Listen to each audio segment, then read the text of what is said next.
Por lo cual, ¿verdad? Le doy muchas gracias al Señor por permitirme, ¿verdad? Aprender también y enseñar de lo que el Señor me ha dado. Amén. Y pues les invito a que abran nuestras Biblias en Romanos 15, 22 y vamos a presentar esta palabra a nuestro Señor para que el Señor nos ayude a entender un poquito más de su palabra. Señor, te damos gracias en esta preciosa hora. Hemos venido, Señor, a tu casa a adorarte, a bendecirte, a exaltarte. Nos gozamos, Señor amado, porque al cantar cantamos tu palabra, Señor. Y no solamente la declaramos para nuestras vidas, Señor, sino que recordamos, Señor, lo que tu palabra nos dice. Al mismo tiempo la memorizamos, Señor.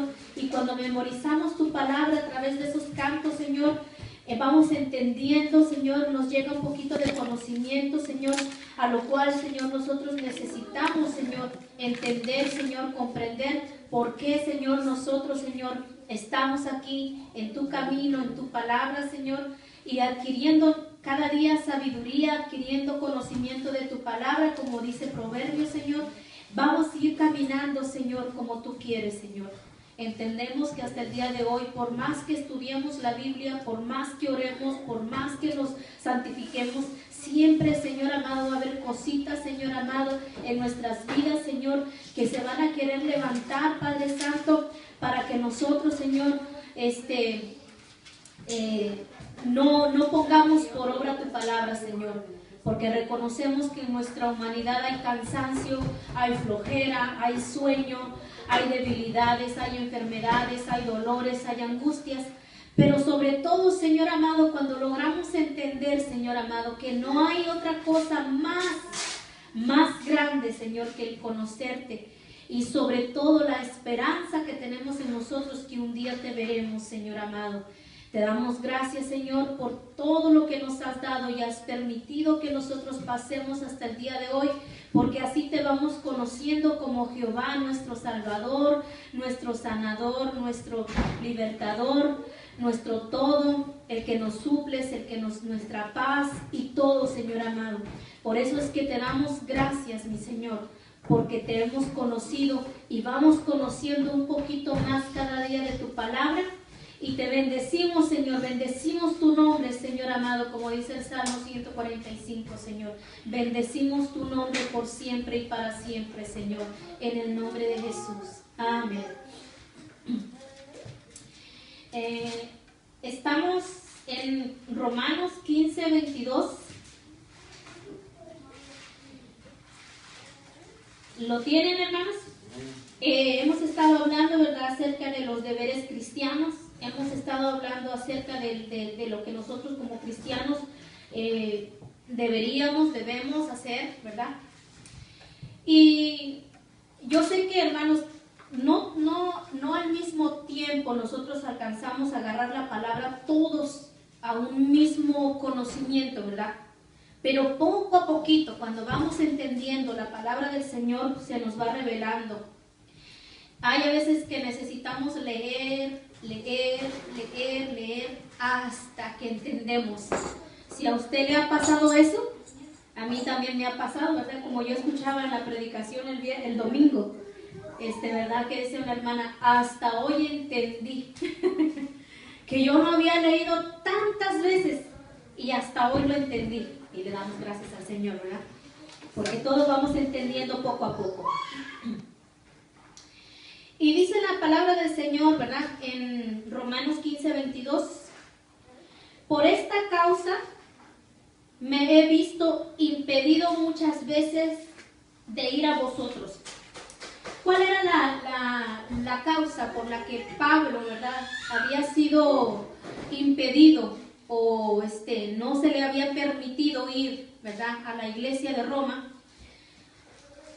Era porque él iba caminando, llevando el mensaje, llevando la palabra, sembrando el evangelio, por donde él caminaba, por toda esa área, por todos los alrededores que él había estado caminando. El deseo de su corazón era ir. ¿Cuántas veces nosotros, hermano, entrando ya en el 2014, tenemos deseos de regresar a nuestro país? Esto no lo digo porque lo sé de vosotros, ¿verdad? Al contrario, ¿verdad? Me daría gusto que usted fuera y que y que predicara la palabra. Tal vez unos dicen abiertamente sus planes, a mí me gustaría ir, otros se lo reservan, aunque no lo dicen, pero igual quieren irse, ¿verdad? Y no es que yo o que nosotros le digamos no se vaya, porque ese es el deseo de su corazón, de irse, ¿verdad? Pero se recuerda lo que le decía el viernes pasado, nosotros si vamos a dar un paso, ¿verdad? Que sea el Señor quien nos dirija. Porque en nuestros planes tenemos muchos deseos diferentes.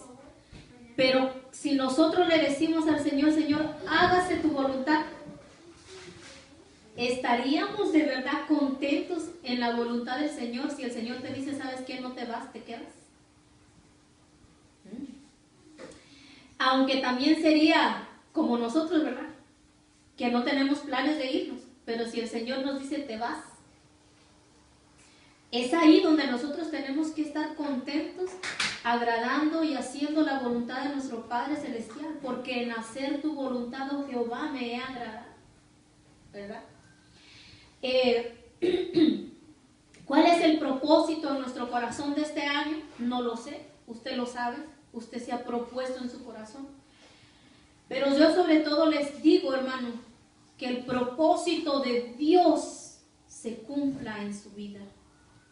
Porque muchas veces nosotros somos los que tenemos propósitos, nosotros nos hacemos propósitos, pero lo mejor sería que el propósito de Dios se cumpla en nuestras vidas. Muchas veces le decimos, Señor, este es mi propósito, comprarme un carro, mi propósito es cambiar de trabajo, mi propósito es ganar más, mi propósito es esto, mi propósito es bajar de peso, mi propósito es hacer esto, mi propósito. Pero nunca le preguntamos a Dios, Dios mío, ¿cuál es tu propósito que quieres que yo en este año cumpla? ¿Cuántas oraciones de vosotros fueron así este año? Ay. Y aunque sea una oración, debe de ser un hecho en nuestras vidas, hermano. Es difícil. Y no es la oración y no es el propósito que muchos como cristianos nos deberíamos hacer, cumplir un propósito, aunque sea de Dios, en la vida de nosotros como cristianos. ¿Qué es el propósito de Dios? Señor, ¿tienes un propósito? Yo quiero cumplírtelo. Yo quiero hacerlo para ti, Señor. Pero es al revés, ¿no? Queremos que el Señor nos cumpla el propósito en este año. Pero aquí vemos, hermano, la vida de Pablo, ¿verdad? Las ganas que él tenía de ir. Él se encontró impedido.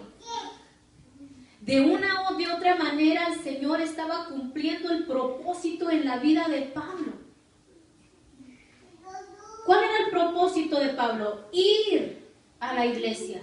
Pero no le era concedido, no le era permitido, él era estorbado. En otra palabra, en otra escritura dice, he sido estorbado en ir. No he podido ir. ¿Por qué? Fíjese, ahorita vamos a ver. Aunque Pablo, ¿verdad?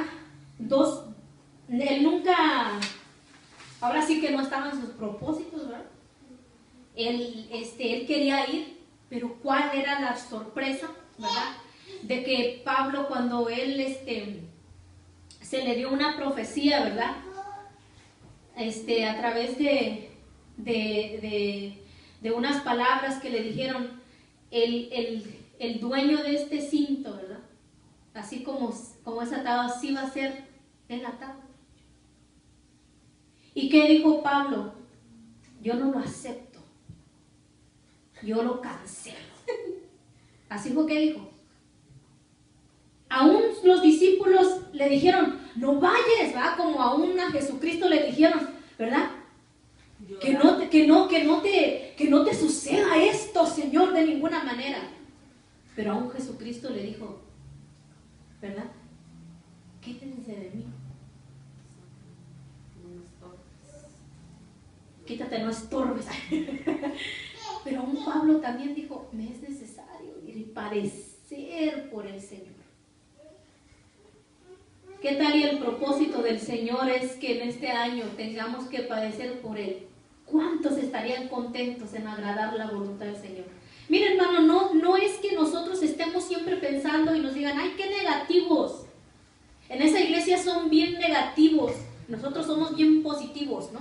No, hermano, nosotros estamos cumpliendo la palabra del Señor y enseñándola tal como el Señor nos ha mandado a decir, sin quitarle.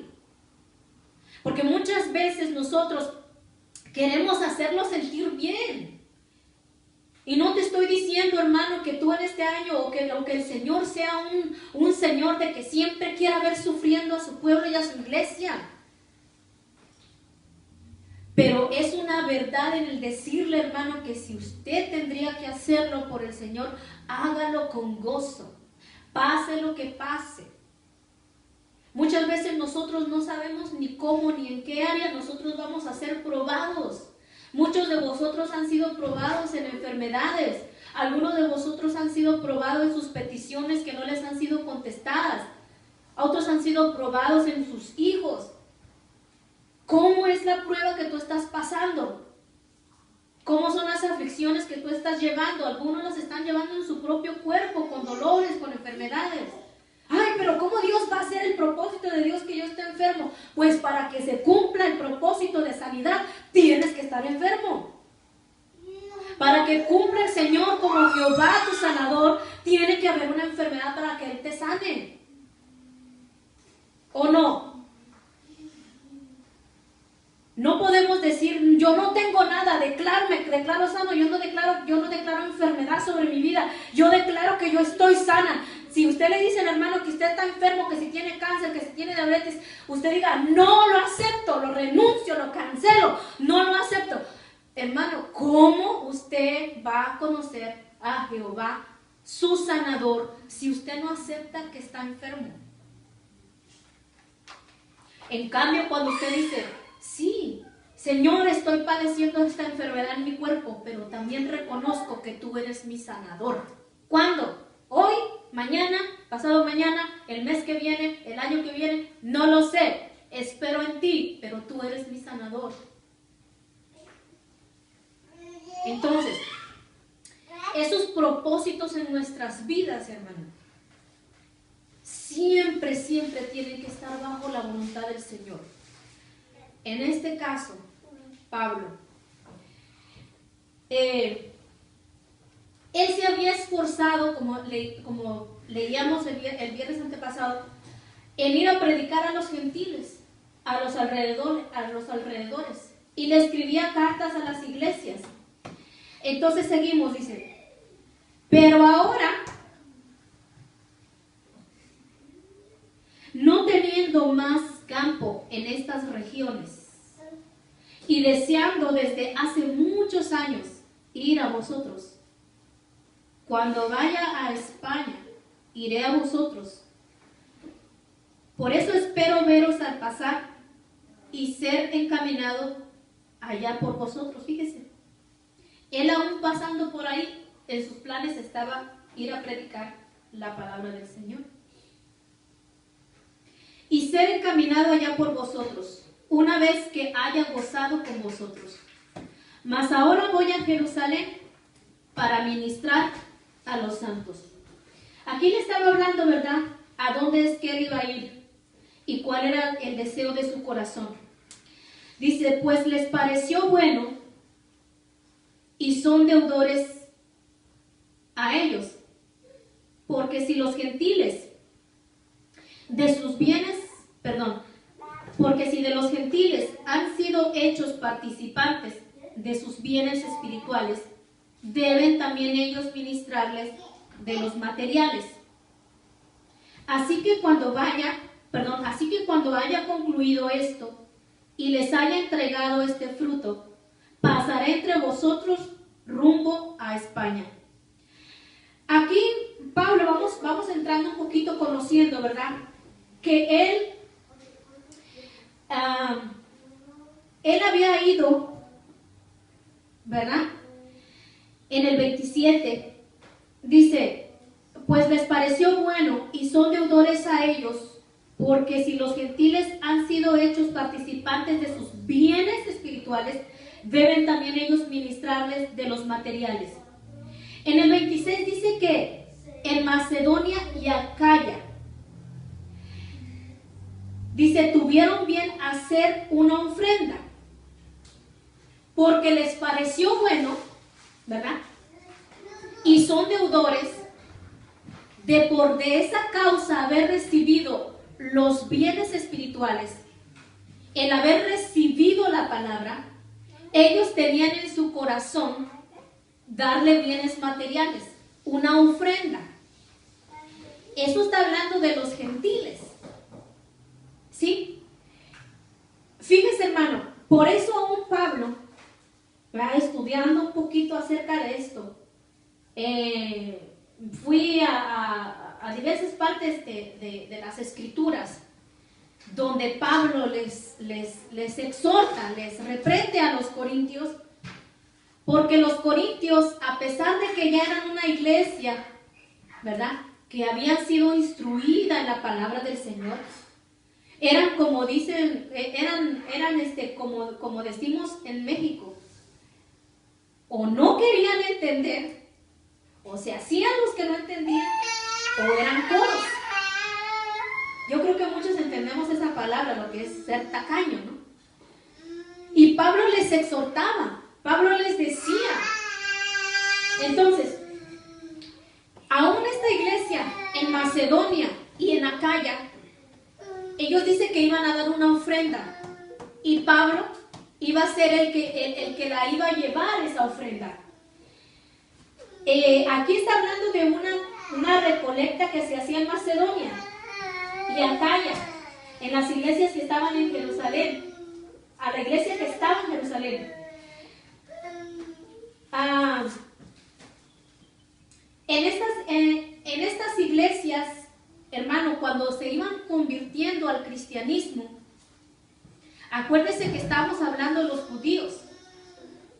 Cuando un judío se convertía al cristianismo, escuche bien, era despojado de todos sus bienes, hermano. Por eso es que le damos gracias a Dios, que porque aunque nos hemos convertido al cristianismo, aún tenemos la ropa que tenemos puesta, y aún el Señor nos ha provisto. Pero en ese tiempo, hermano, cada cristiano que era convertido, judío, era despojado de todos sus bienes, hermano. ¿Usted se imagina en este tiempo si fuese así? ¿Cuántos, si así, no quieren conocer al Señor? Ahora imagínense que le quiten. Pero aún y eso, fíjese, en la iglesia de Acaya y de Macedonia, le iban a dar esa ofrenda a las iglesias, ¿verdad? Porque eran destituidos de todo, hermano, de todos sus bienes. Y fíjese cómo Pablo empieza a hablar aquí de una manera que nosotros vamos a poder entenderla. Fíjese, en el 28. Así que cuando haya concluido esto y les haya entregado este fruto, fíjese, hermano, ¿cómo llama a Pablo a esta ofrenda? Dice, este fruto. ¿Por qué Pablo lo llama así? Hermano, el nacer de nuevo, como en esos tiempos nosotros leíamos, ¿verdad?, que que en algunas partes de las escrituras en Hechos habla, ¿verdad?, que los cristianos, ¿verdad?, si eran ricos, vendían y daban a todos para tener por igual, pues ellos lo daban por esa causa, porque cuando se convertían al cristianismo eran despojados de todos sus bienes. Entonces aquí cuando Pablo dice que ese fruto, ¿verdad?, ese fruto solamente puede venir de una persona que ha nacido de nuevo y que no tiene envidia y que hay en su corazón el sentir de tener todos iguales. Porque déjame decirte, hermano, que aunque seas cristiano, aún puedes tener avaricia en tu corazón de decir, de mío de lo mío no me tocas nada, porque es mío. Todo al Señor, toda mi vida y todo lo que quieras, pero de lo mío no me toques nada. La importancia, hermano, del conocer a Dios, es muy importante que nosotros aprendamos a conocer a Dios en la escasez, porque así lo vamos a ver como Jehová nuestro proveedor. Dígame usted, si usted no pasa tiempo de escasez, tiempo de necesidad, ¿cómo usted va a conocer a Jehová, el que le va a suplir, su proveedor? Nosotros quizás oramos y decimos, Señor, yo quiero conocerte en cada área de mi vida, quiero conocerte. Como les explicaba hace un tiempo, si tú no te enfermas, ¿cómo vas a conocer a Jehová tu sanador? Si tú no pasas un momento de escasez, un momento de tribulación, ¿cómo vas a conocer a Jehová tu proveedor? Nosotros vamos a conocerle cuando Él haga eso en nuestra vida. Cuando haya cosas en nuestra vida, démosle gracias a Dios porque Él nos va a ayudar. En este instante tal vez, mañana no lo sé, pasado mañana, el mes que viene, el año que viene, pero Él lo va a hacer. Entonces, el fruto que aquí llamaba Pablo, ¿verdad? Era una ofrenda de amor. Era la unidad entre los hermanos que no escatimaban al dar. Esa era una unidad verdadera. Era una unidad que no todos pueden conocer, sino el que ha nacido de nuevo. Para esto quisiera que vayamos a 1 Corintios 9:9.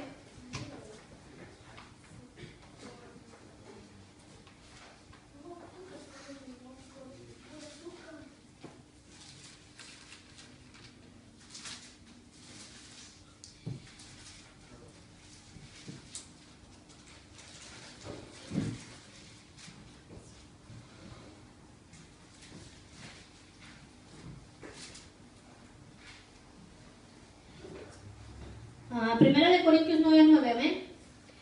Porque en la ley de Moisés está escrito, no pondrás bozal al buey que trilla. ¿Tiene Dios cuidado de los bueyes o lo dice enteramente por nosotros? Pues por nosotros escribió, porque con esperanza debe arar el que ara y el que trilla con esperanza de recibir el fruto. ¿Por qué aquí está hablando la palabra acerca de la ley de Moisés que escribió? No pondrás bozal al buey que trilla. Pues aquí está hablando, hermano, de que la persona, el apóstol más bien, que está hablando del apóstol, si le empezamos a leer desde el 9:1, dice, no soy yo apóstol, no soy yo libre. Cuando él está hablando acerca de que el que está supuesto a llevar el evangelio, el apóstol en este caso, que estaba hablando de él mismo, dice, no pondrás bozal al buey que trilla. ¿Por qué, hermano? Porque debidamente el buey, para poder trabajar, tiene que tener fuerzas y tiene que tener alimento. Pues para que un ministro del Señor pueda llevar la palabra, tiene que haber antes ser lleno de la palabra y también lo necesario, en este caso hablando de lo económico. Porque ¿cómo nosotros iremos a predicar la palabra del Señor si no es porque hay un sustento? Porque tal vez podemos ir de nuestra propia bolsa, pero no nos va a rendir para siempre. Si es que somos enviados, dice que no pondrás bozal al buey que trilla, porque en este sentido tiene que comer al mismo tiempo. Dice en el 11, dice, si nosotros sembramos entre vosotros lo espiritual ¿Es gran cosa si cegásemos de vosotros lo material? Si nosotros, como dice Pablo, sembramos para lo espiritual, o sea, no es también que de la congregación se recoja lo material. Fíjese que aquí a Pablo no lo está hablando en una manera para enriquecerse ilegítimamente, porque está hablando de la ley de Moisés. O sea, no puedes poner no puedes poner bozal al buey que trilla.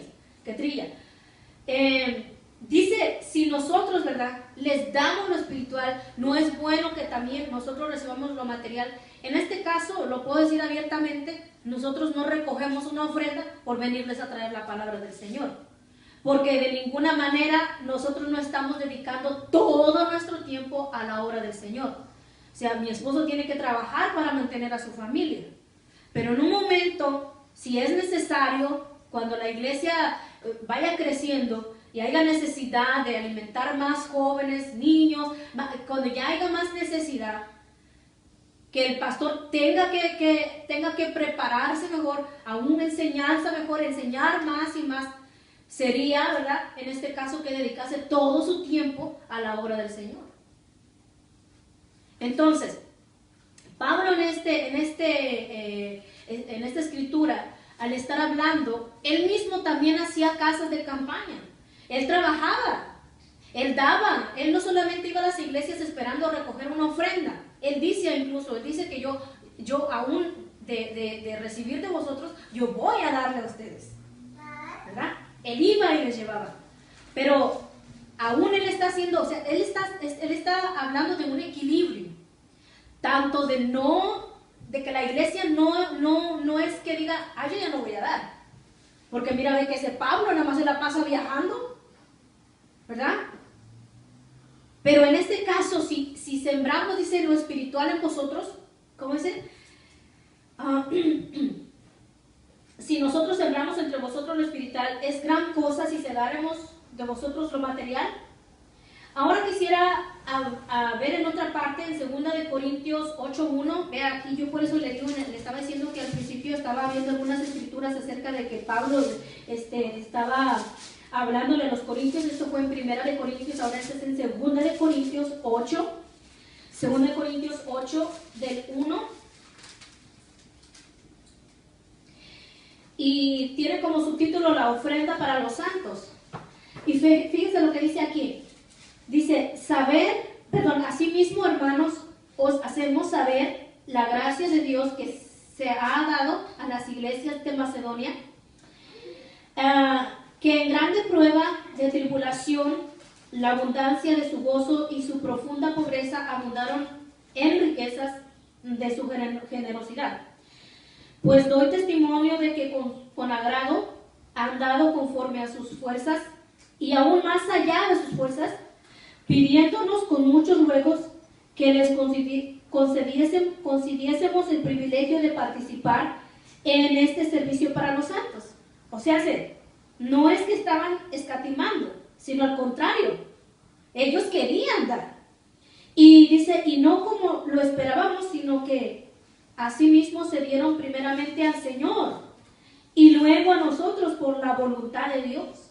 De manera que exhortamos a Tito para que tal como comenzó antes, asimismo se acabe también entre vosotros esta obra de gracia. Por tanto, como en todo abundáis en fe, en palabra, en ciencia, en toda solicitud y en vuestro amor para con nosotros, abundad también en esta gracia. No hablo como quien manda, sino para poner a prueba, por medio de la diligencia de otros, también la sinceridad del amor vuestro. Porque ya conocéis la gracia de nuestro Señor Jesucristo, que por amor a vosotros se hizo pobre siendo rico, para que vosotros con su pobreza fueseis enriquecidos. Usted está leyendo el contexto conmigo, ¿cierto? ¿De qué está hablando aquí? ¿Que ya nosotros no tenemos que ser pobres porque ya Cristo fue rico? ¿O está hablando de la ofrenda que estaban dando en Macedonia y en Acaya? Juzgue usted mismo. ¿Por qué es fácil sacar sacar este texto fuera de contexto y predicar y decir que ya la iglesia cristiana ya no tiene que pasar ninguna necesidad, ya no tiene que pasar pobrezas, el que es pobre es del diablo, el que es pobre está en condenación. Ya lo he escuchado predicaciones de esas. ¿Cuántos de nosotros no hemos escuchado predicaciones así? Que ya Cristo ya se hizo pobre para que nosotros fuésemos ricos. Al contrario, si nosotros tuviésemos, daríamos al pobre. ¿Para qué? Porque aquí dice claramente por la voluntad de Dios, hermano. Aquí en el contexto está hablando de una ofrenda, de la ofrenda que estamos hablando aquí en Romanos, de la ofrenda de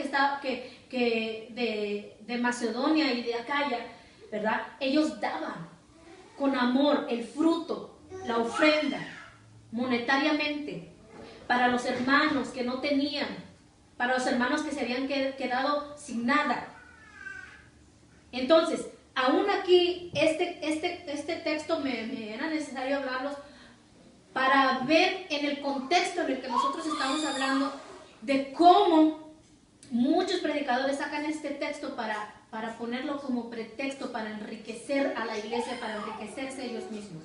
Cuando el propósito de Dios, mira hermano, tú puedes ser rico, eso no es pecado, y puedes ser pobre, tampoco es pecado. Pero si eres rico y hay avaricia en tu corazón, al mismo tiempo puedes ser pobre y puede tener avaricia en tu corazón. ¿Qué es más pecado? ¿Tener una cuenta de banco o tener avaricia en tu corazón? Porque aún mismo nosotros no podemos decir, ay, yo no veo, ay, a mí yo no, a mí esas cosas no, yo no soy así. Nosotros mismos sabemos.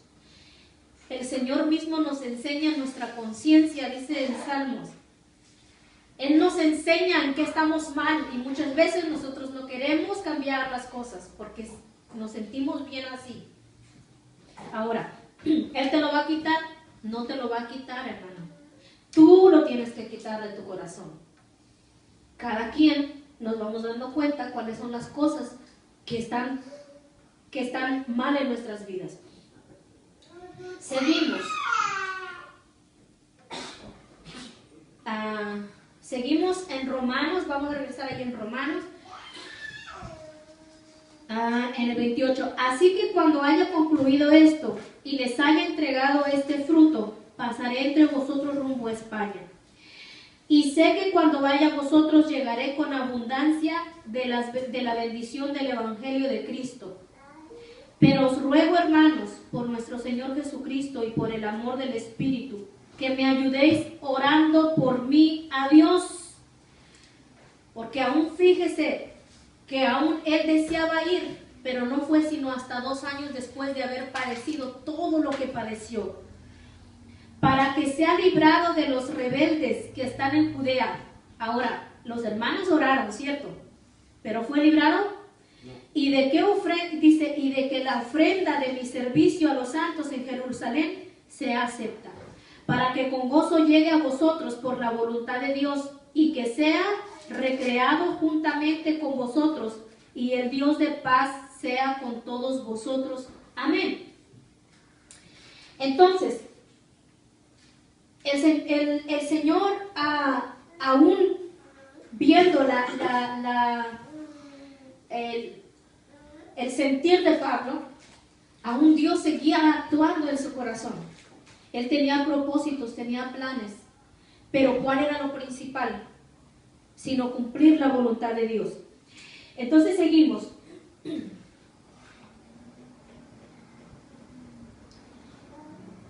Dice en el 16, os recomiendo además nuestra hermana Febe.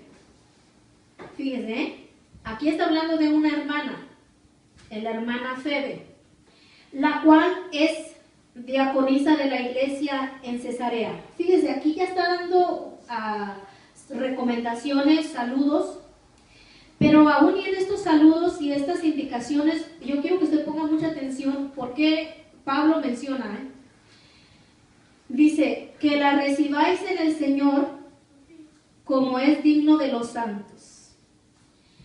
No por ser una mujer, ¿verdad?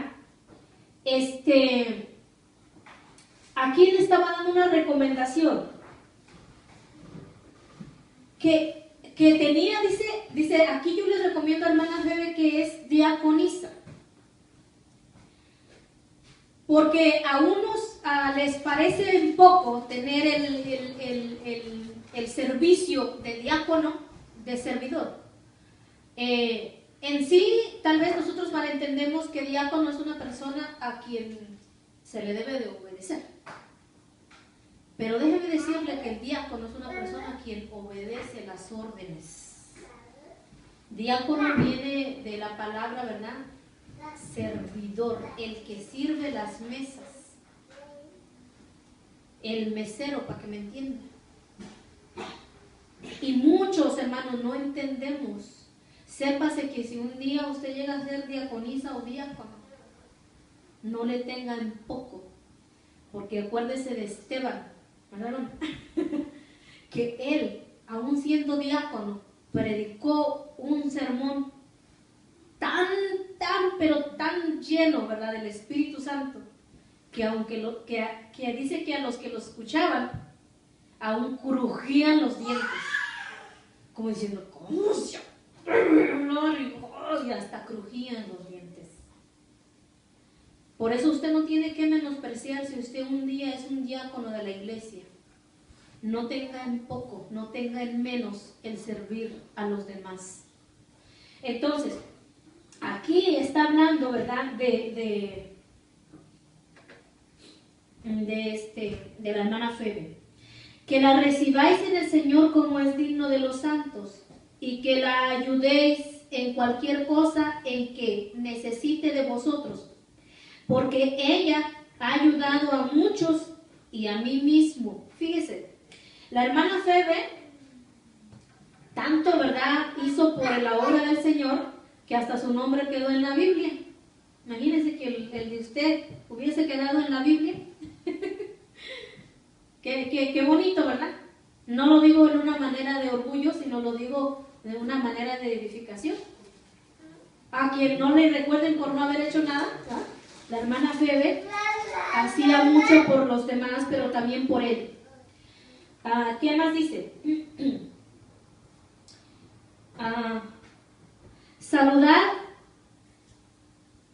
Saludad a Priscila y Aquila. Priscila y Aquila era un matrimonio. ¿Recuerdan a Priscila y Aquila? Mis colaboradores en Cristo Jesús. Servían, ¿verdad? Servían al Señor Jesús, pero al mismo tiempo ayudaban a Pablo. Un matrimonio que ayudaba en la iglesia. Dice que expusieron su vida por mí. Ay. Fíjese, Priscila y Aquila, ¿qué dice? Expusieron su vida por mí, a los cuales no solo doy gracias, sino también todas las iglesias de los gentiles. Saludad también a la iglesia de su casa. O sea que en la casa había una iglesia, como en este caso, como aquí. Saludad a Epeneto, amado mío, que es el primer fruto de Acaya para Cristo. Saludad a María, la cual ha trabajado mucho entre vosotros. Saludad a Andrónico, a Junías, mis parientes y mis compañeros de prisiones, los cuales son muy estimados entre los apóstoles y que también fueron antes de mí en Cristo. Saludad a Amplias, amado mío en el Señor. Saludad a Urbano, nuestro colaborador en Cristo Jesús, y a Estaquis, amado mío. A los nombres, ¿verdad? Saludad a Apeles, aprobado en Cristo. Saludad a los de la casa de Aristóbulo. Saludad a Herodión, mi pariente. Saludad a los de la casa de Narciso, los cuales están en el Señor. Saludad a Trifenia, a Trifosa, las cuales trabajan en el Señor. Saludad a la amada Persida, la cual ha trabajado mucho en el Señor. Saludad a Rufo, escogido en el Señor, y a su madre y mía, o sea que a su hermano. Saludad a Sincrito, a Flegonete, a Hermas, a Patrobas, a Hermes, a los hermanos que están con ellos. Saludad a Filólogo, a Julia, a Nereo y a su hermana, a Olimpas, a todos los santos que están con ellos. Saludaos los unos a otros con ósculo santo. Os saludan todas las iglesias de Cristo. Aquí Pablo, ¿verdad?, está hablando de los hermanos que fueron de gran ayuda, a otros que colaboraban en la iglesia, otros que tenían iglesias, otros parientes.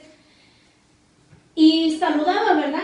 Y aún aquí decía, saludaos los unos a los otros con ósculo santo. Ósculo santo es un beso en la mejilla, un beso santo, ¿verdad? Del griego, ósculo santo, filema, que significa ósculo, besar o beso, o también en otras partes se le conocía como el beso del Señor.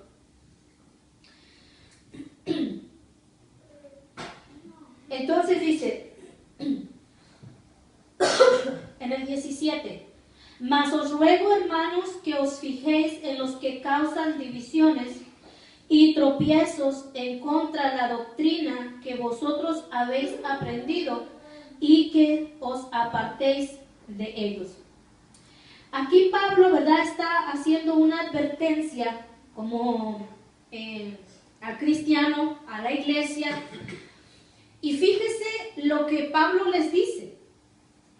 Dice, os ruego, hermanos, que os fijéis en los que causan divisiones y tropiezos. Ay, mamá. En contra de la doctrina. ¿Por qué, hermano? En iglesias diferentes, en todas las iglesias cristianas, siempre va a haber de todo. Va a haber gente que le gusta trabajar, gente que no le gusta trabajar, gente que le gusta orar, gente que no le gusta orar, gente que le gusta hablar del Señor y gente que le gusta hablar también de más. En todo lugar. Las iglesias pequeñas se ve se ve quiénes son, pero en iglesias grandes a veces no se dan cuenta quiénes son, pero de todos modos se oye lo que hablan. ¿Por qué Pablo hace una advertencia aquí en contra, ¿verdad?, de las personas que dividen? Mire, hermano, no va a faltar siempre en la iglesia donde va a decir, es que a mí no me cayó lo que enseñaron hoy, o no me cayó lo que dijo el pastor. A ver, ¿tú qué piensas? Y siempre va a haber. Pero no hay cosa mejor, hermano, que pesarlo en la balanza de la palabra del Señor. Yo le puedo decir una cosa, pero ¿qué es lo que dice la palabra de Dios? ¿Verdad? En este caso, se causan divisiones. ¿Por qué?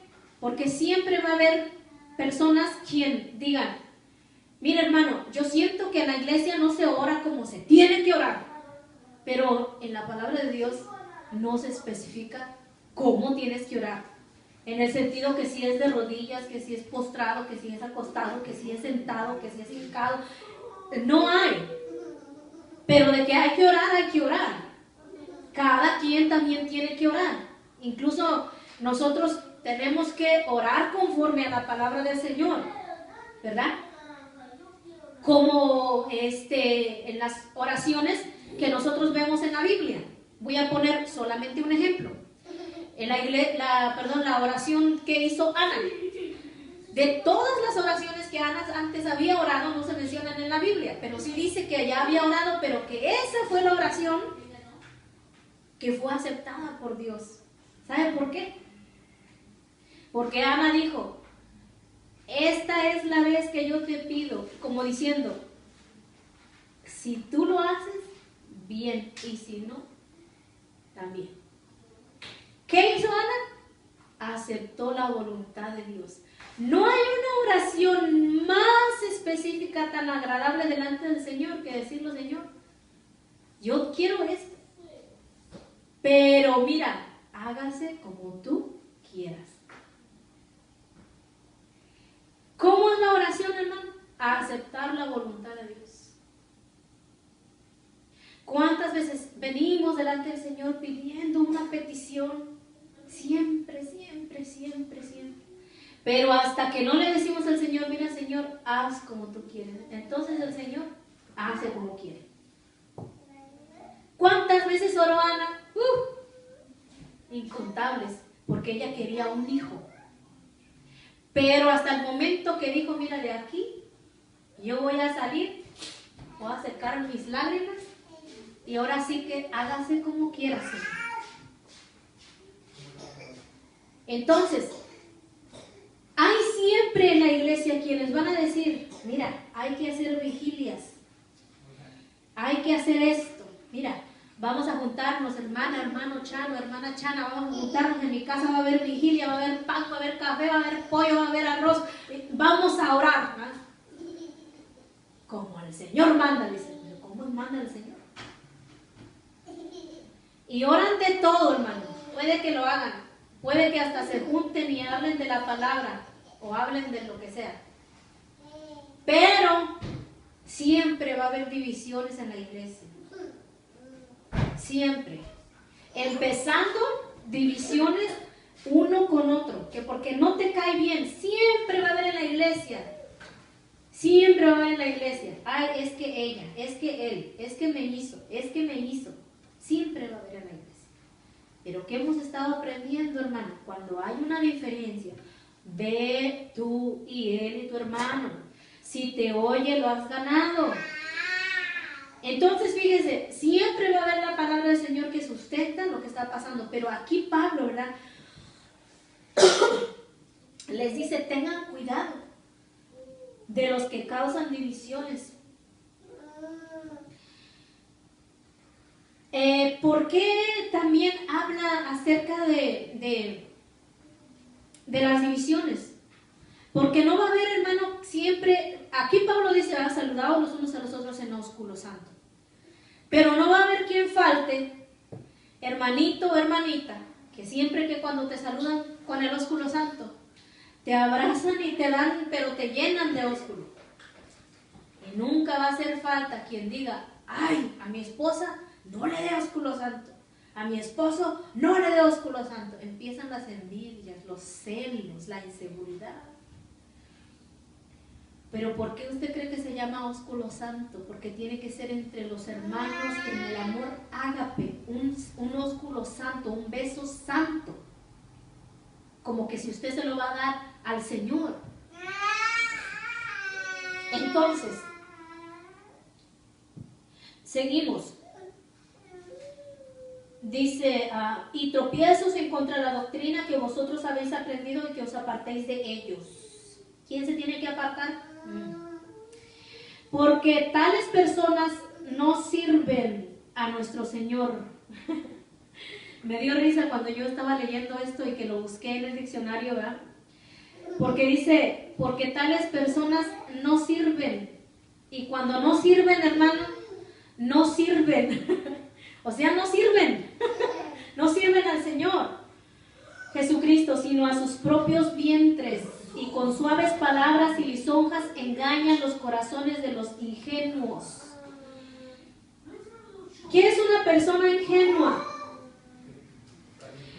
Una persona, ¿verdad?, de voluntad sensible. Aquí cuando yo les digo que estaba buscando lo que significa no sirven, del griego douleo, ser esclavo.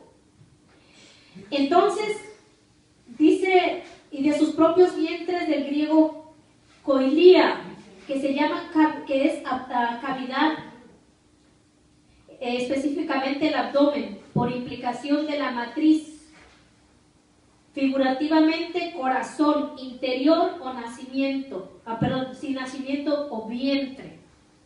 Entonces se traduciría, porque tales no son esclavos del Señor, sino que, dice, sino a sus propios corazones, con suaves palabras, lisonjan, engañan los corazones de los ingenuos. Este versículo, hermano, tiene está amplio para enseñar,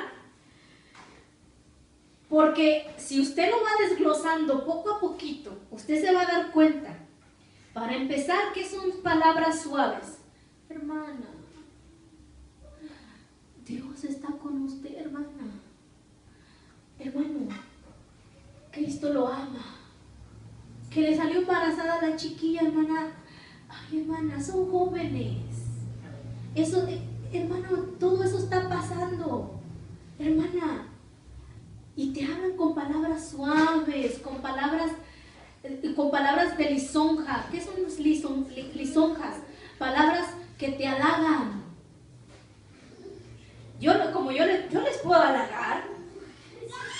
Gloria a Dios, hermano, estamos en el servicio y no importa el frío que está haciendo, usted es más que vencedor, porque usted venció el frío, porque usted llegó aquí, porque a usted no le importó tomar el bus y venir 2 horas, venir 1 hora, venir de su trabajo. Empieza a aplaudir, hermano.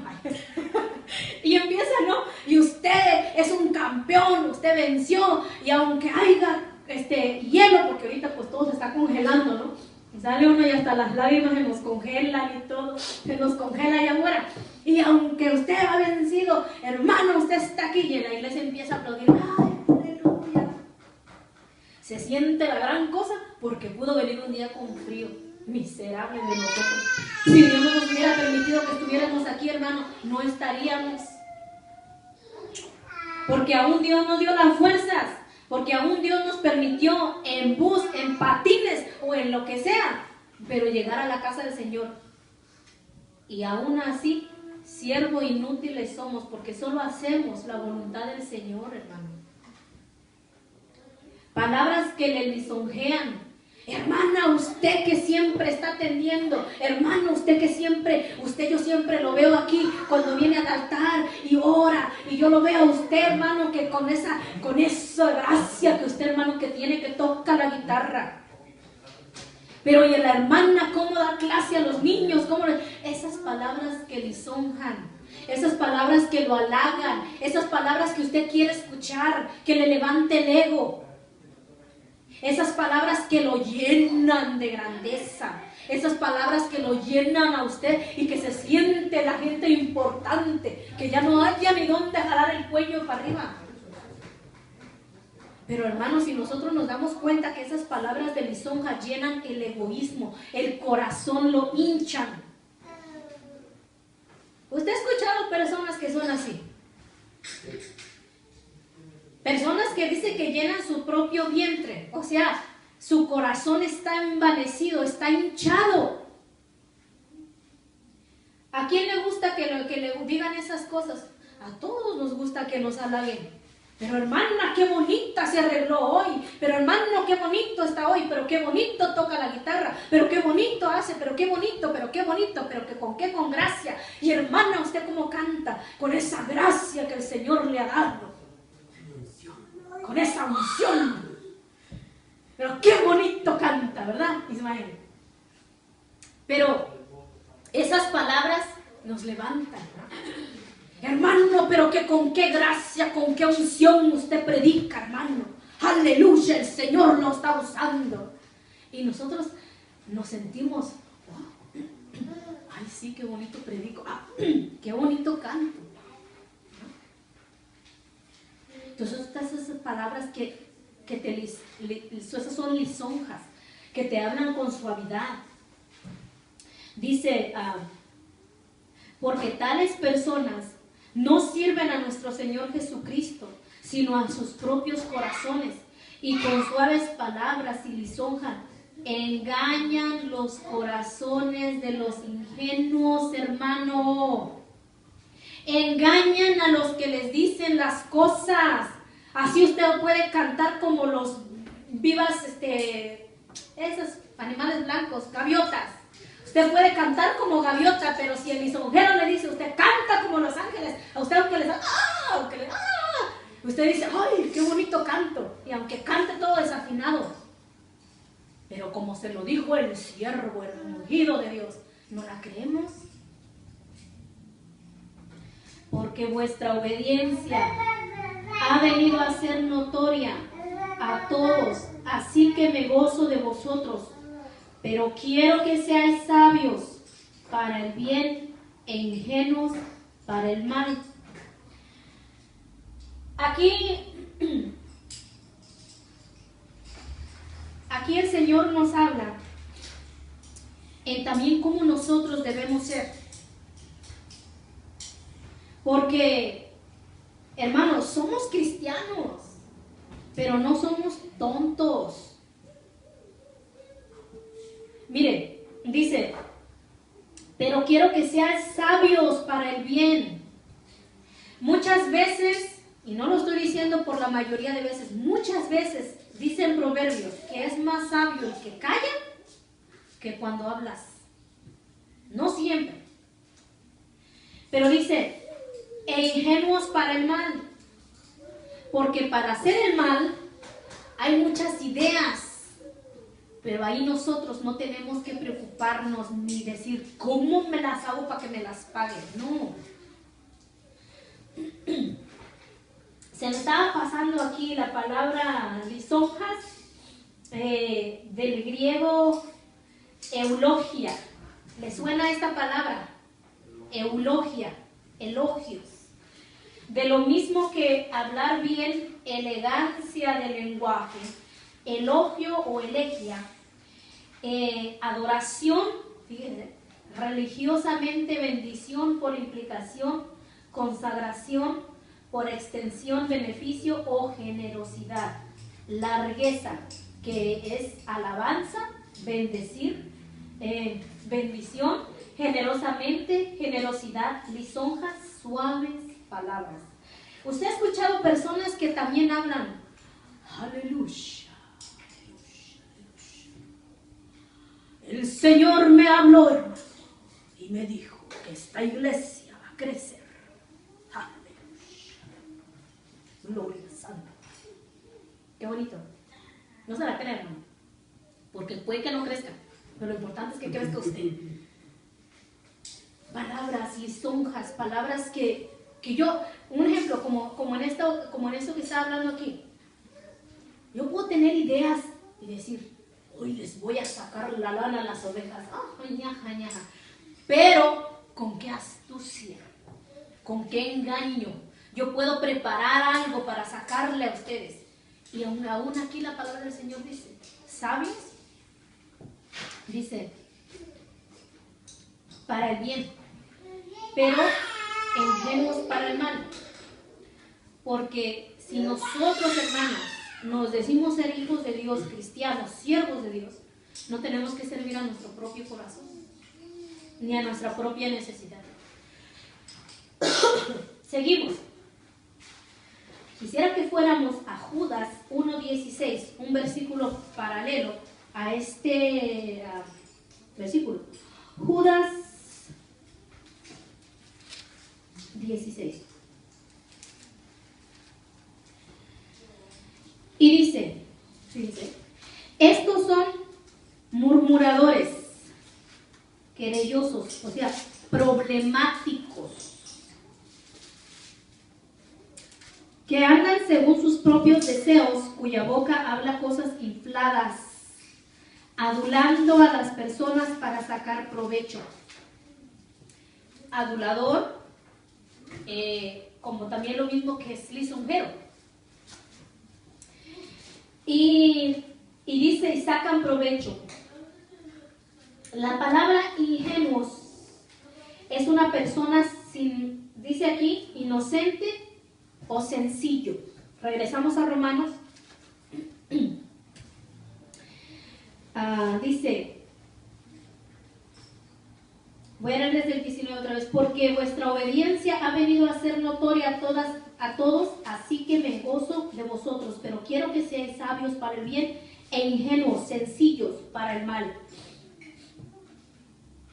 Y dice, y el Dios de paz aplastará en breve a Satanás bajo vuestros pies. La gracia de nuestro Señor Jesucristo sea con vosotros. Esto de hacer guerra espiritual, hermano, yo yo fui participante, ¿verdad? De que yo me acuerdo que cuando era pequeña yo oraba con fervor, lo voy a decir así porque en mi ingenuidad yo oraba y yo oía y yo repetía como, ahora sí pues yo imitaba. Si yo veía que el hermano le estaba pisando la cola al diablo, pues se la pisaba. Y si yo oía que oraban, tu cabeza está bajo nuestros pies, Satanás, y te pisamos la cabeza, yo lo hacía. Yo lo estoy diciendo lo que yo hice. Pero cuando vamos entendiendo, mira hermano, esas oraciones no son a Dios. Fíjese, voy a ponerles un ejemplo. Yo decía, te reprendo, Satanás, tú estás bajo nuestros pies. Ninguna arma forjada sobre nosotros, la iglesia, prosperará. Declaro que estás bajo mis pies. ¿A quién le estoy orando? Dígame, contésteme. ¿Y a quién se le ora? A Dios. Aleluya. ¿Usted se da cuenta a veces cómo usted ora? Un testimonio de un inconverso, ¿verdad? Que pasaba por el cuarto de una cristiana. Bueno, no cristiana, yo sé que es cristiana, pero es cosa a veces de dar risa, ¿verdad? Que inconverso, pues una persona inconversa es alguien que no conoce del Señor o que no ha nacido de nuevo. Y pasaba por el cuarto, ¿verdad? En una casa, porque aquí vivimos todos, ¿verdad? Vivimos primos, tíos, o sea, en una casa vivimos todos. No es como en nuestros países que cada quien tiene su casa. Y pasaba por el cuarto de esta hermanita y él oyó que estaba rezando, dice. Y que fue a la hermana y dijo, oye, qué feo reza tu hermana, dice. El cuñado, ¿no? ¿Por qué? Le dice a la hermana. No, dice que está hablando bien feo, dice. Perdón, tú estás bajo mis pies y que no te voy a dar a mi familia, y no te la voy a entregar, y yo te ato. ¿Y con quién está hablando? ¿Usted se imagina qué testimonio o cómo podemos enseñar a una persona a orar de esa manera? Más cuando estoy hablando de una persona inconversa, una persona que no conoce del Señor, que no sabe ni cómo orar y dice, uy, qué feo oran, qué feo rezan los cristianos.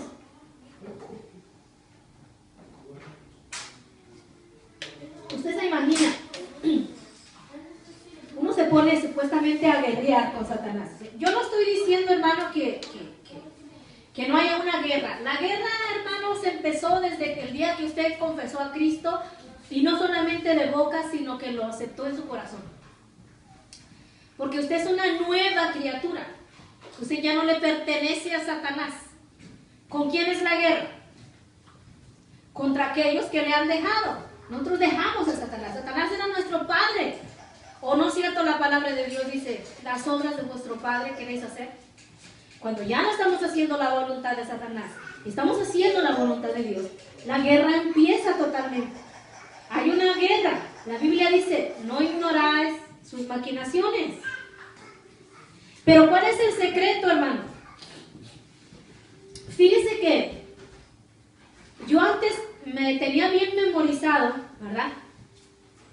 Resistid al diablo y huirá de vosotros. Resistir es traducido como contradecir o ignorar. Ese es en el original. Resistid al diablo y él huirá de vosotros. O sea, ignóralo o contradícelo y huirá de vosotros. Pero hay una palabra más importante en este versículo. ¿Cuál es? ¿Se la sabe usted? La palabra es someteos, pues, a Dios. Eso es lo primero. Someteos, pues, a Dios. Resistid al diablo y él huirá de vosotros. Pero si empezamos orando a Satanás y no a Dios, mire hermano, el diablo no es omnipresente. Por ahí en esa iglesia lo atan, En aquella lo reprenden, al mismo tiempo quizá. En aquella lo hacen nudo ciego. En esta le pisan la cola y en el otro le pisan la cabeza. ¿Usted cree que el diablo está allá, allá y aquí y allá? No, el diablo no es omnipresente. ¿A quién se le ora? A Dios. A Dios se le ora. Oh Dios, tú oyes mi oración. La oración del justo, ¿verdad? La oye el Señor. Del justo, justificados pues por la fe, tenemos paz para con Dios. Entonces muchas veces usted se encuentra orándole a Satanás y no orándole a Dios. Fíjese cómo usted ora. Fíjese, ore, usted empieza a orar y fíjese cómo usted está orando. Y órale. Y órale. Entonces seguimos.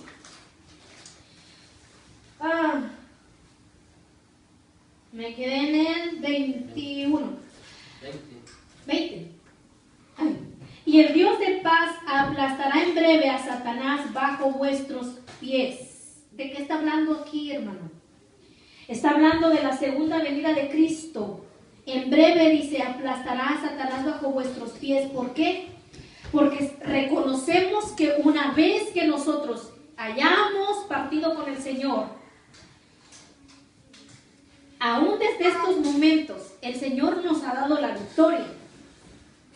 Por eso somos más que vencedores, porque el Señor pagó ese precio en la cruz, exhibió públicamente a Satanás como trofeo, y aún dice que en breve aplastará bajo nuestros pies.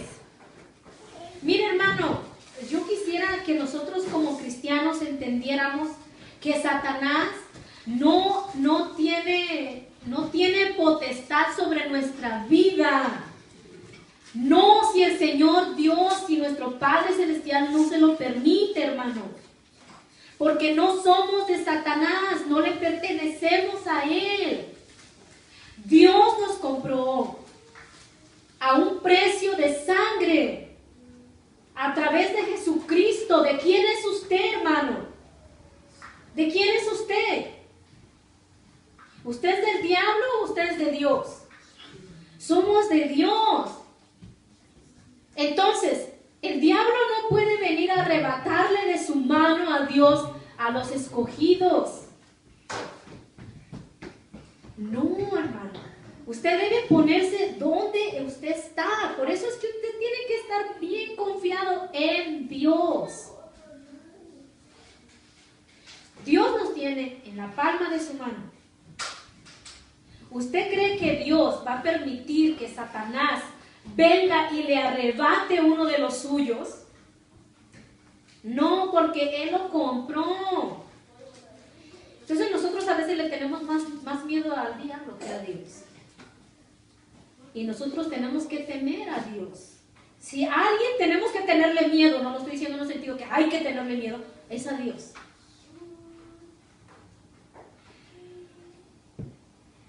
Entonces dice,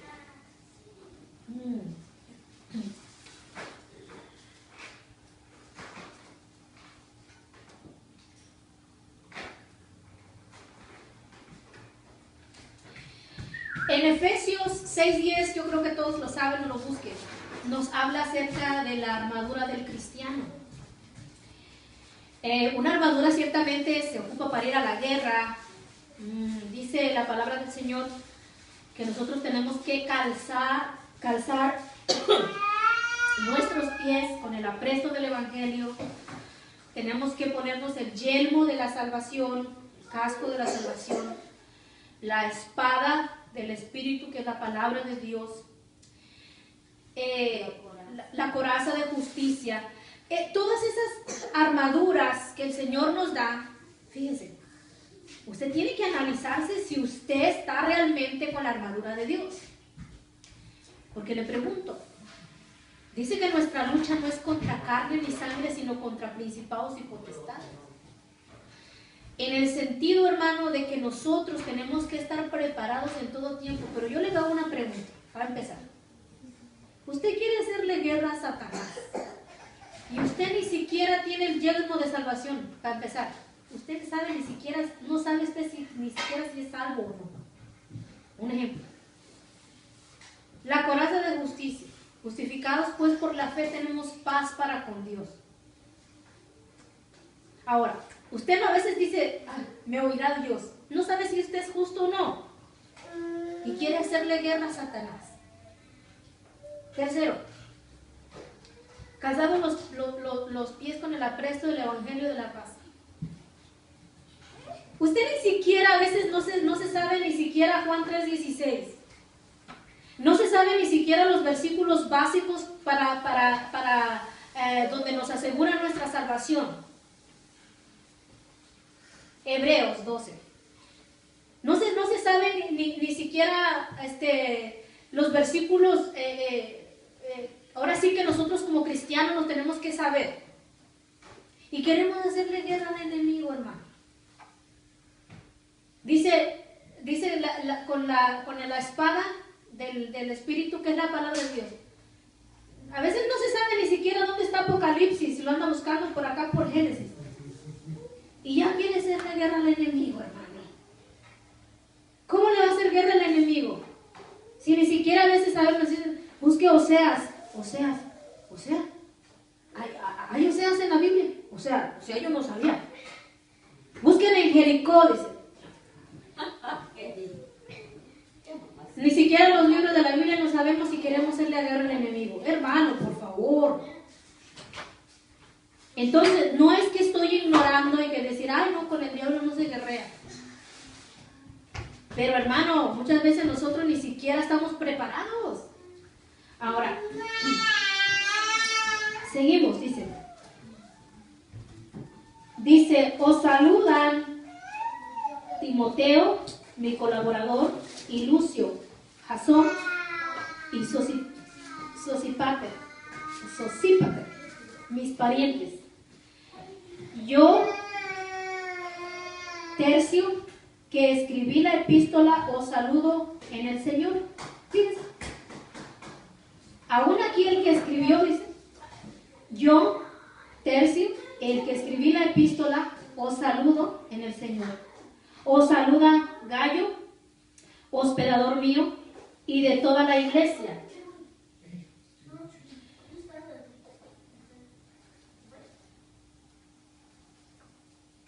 Os saludan Erasto, tesorero de la ciudad, y el hermano Cuarto. El hermano Cuarto, no el hermano Cuarto, el primero, segundo, tercero, sino así se llamaba, Cuarto.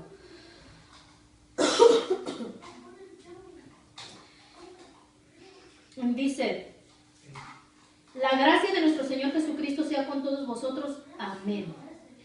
Y aquel que puede confirmarnos según mi evangelio y la predicación de Jesucristo según la revelación del ministerio que se ha mantenido oculto desde tiempos eternos, pero el que ha sido manifestado ahora y que por las escrituras de los profetas según el mandamiento de Dios eterno se ha dado a conocer a todas las gentes para que obedezcáis a la fe al único y sabio Dios, sea gloria mediante Jesucristo para siempre. Amén. Aquí Pablo, ¿verdad? Habla, dice, al que puede confirmarnos según mi evangelio. No está hablando del sentido de que es mi evangelio, que yo lo hice, que yo, no. Lo está diciendo como en una manera que lo está amando, que lo está haciendo suyo propio. Lo entendemos así. No lo está diciendo de una manera para elogiarse, halagarse, de decir yo lo hice, yo lo escribí, yo. No. Lo está diciendo como atesorándolo, como haciéndolo suyo. Porque dice, el que puede darnos el confortamiento espiritual según mi evangelio, en el sentido de amarlo. Y quisiera que fuéramos a Gálatas 1:11. Aquí en Gálatas 1:11 dice, mas os hago saber, hermanos, que el evangelio anunciado por mí no es según hombre, pues yo ni lo escribí, ni lo aprendí de hombre alguno, sino por revelación de Jesucristo. ¿Va? Aquí está hablando que es dado por medio de Jesucristo.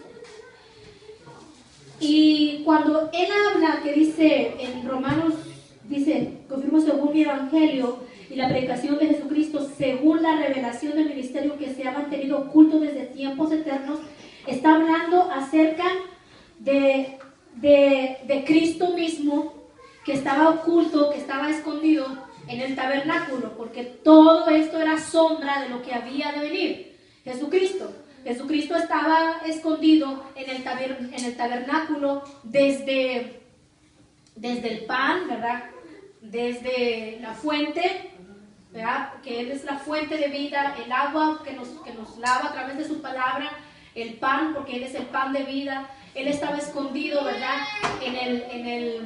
En todo lo que estaba en el tabernáculo adentro. Él era desde afuera, desde las pieles de tejones que estaba cubierto el tabernáculo. En Isaías 53 nos habla que dice que no había apariencia en él para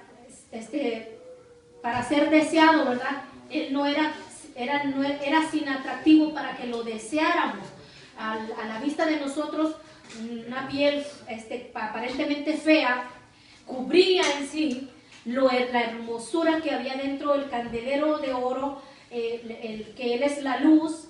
Todo eso estaba escondido en el tabernáculo, figura de Cristo. Por eso es que Pablo hablaba aquí y decía que se dice según la revelación del ministerio que se había mantenido oculto desde tiempos eternos.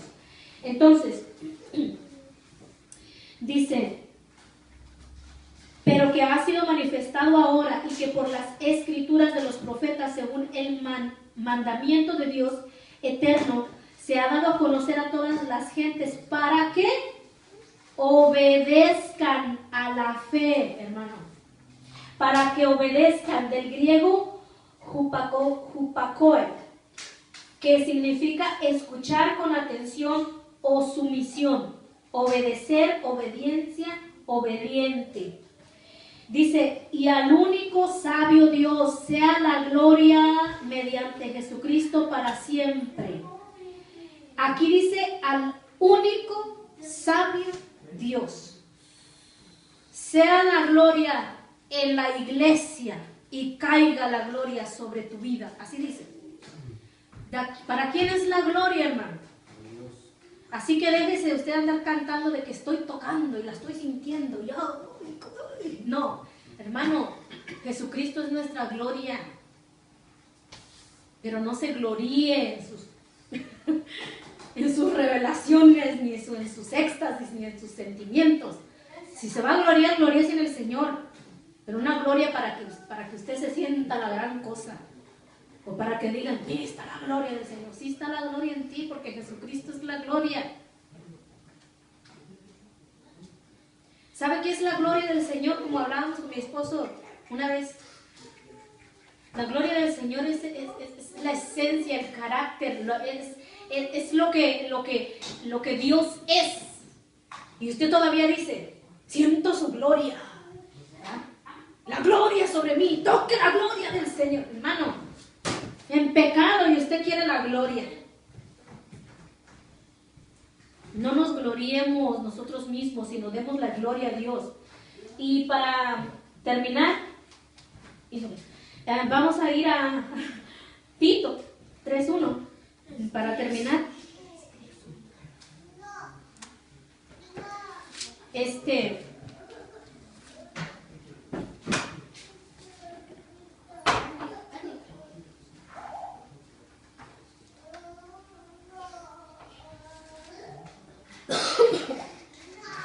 quisiera que si usted puede, lo leemos. Dice, recuérdales que se sujeten a los gobernantes y autoridades, que obedezcan, ¿verdad? Escuchen con atención, sumisión a las autoridades, que obedezcan, que estén dispuestos a toda buena obra, que a nadie difamen, que no sean pendencieros, sino amables, mostrando toda mansedumbre para con los hombres, porque nosotros también éramos en otro tiempo insensatos, rebeldes, extraviados, esclavos de concupiscencias y deleites diversos, viviendo en malicia y envidia, aborrecibles, aborreciéndonos unos a otros.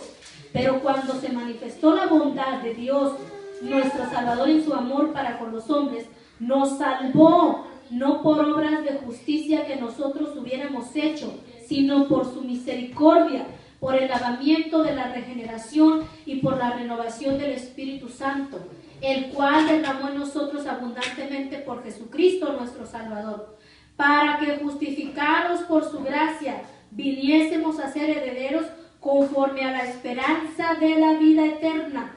Palabra fiel es esta, y en todas estas cosas quiero que insistáis con firmeza, para que los que creen en Dios procuren ocuparse en buenas obras. Estas son buenas obras y útiles a los hombres. Pero evita las cuestiones necias y genealogías y contenciones y discusiones acerca de la ley, porque son vanas y sin provecho. Al hombre que cause divisiones, después de una y otra amonestación, deséchalo, sabiendo que tal sabiendo que tal se ha pervertido y peca y está condenado por su propio juicio. Advertencia a la iglesia, hermano, que nosotros debemos conducirnos como el Señor nos manda, a obedecer, a estar atentos. Y como les decía al principio, ¿cuántos de nosotros hemos aprendido? Tal vez no todos estaban aquí desde el capítulo 1 de Romanos, pero le damos gracias a Dios que nos ha permitido el día de hoy concluir con este libro de Romanos. Así que, hermanos, pues ha sido un gozo y un privilegio poderles dar de la palabra del Señor, pero todavía nos queda mucho por hacer y mucho por aprender. Amén. Así que le damos